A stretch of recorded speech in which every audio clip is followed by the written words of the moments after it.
मागील भागात मुख्य दरवाजा बंद होताच चारही मित्र भीतीने हादरले.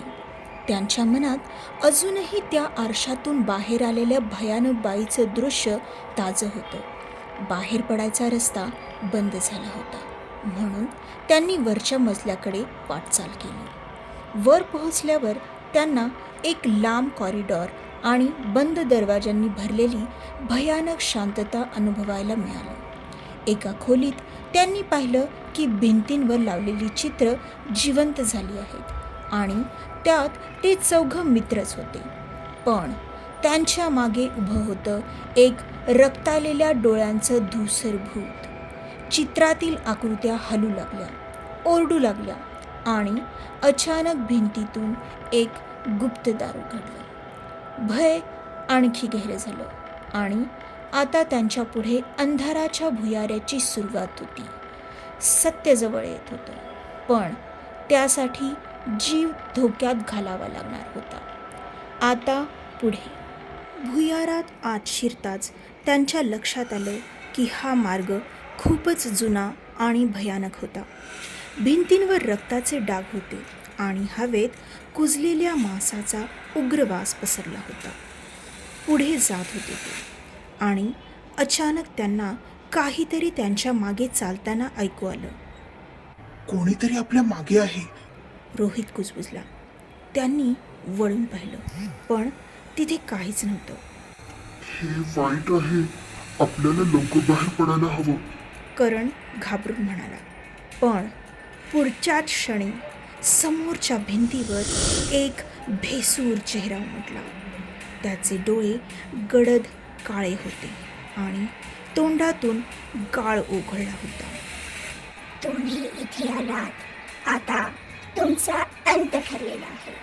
त्या चेहऱ्याने एकदम मोठी किंकाळी फोडली आणि भिंतीतून बाहेर पडू लागले. मुलतानचा साक्षीदार. मित्रांनी वेगाने धावायला सुरुवात केली. भुयारात सर्वत्र वाळलेली हाडं, तुटलेले कवट्या आणि रक्ताने माखलेले कपडे पडले होते. हे लोक कोण होते?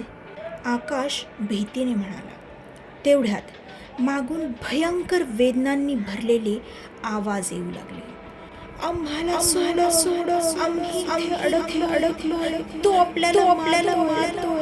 अचानक समोरच्या भिंतीवर रक्ताने लिहिलेलं एक वाक्य झळकलं. मागे वळू नका, नाहीतर तुम्हीही मृत्यूपासून वाचणार नाही. या चारही मित्रांसमोर आता येणार होतं एक धक्कादायक रहस्य.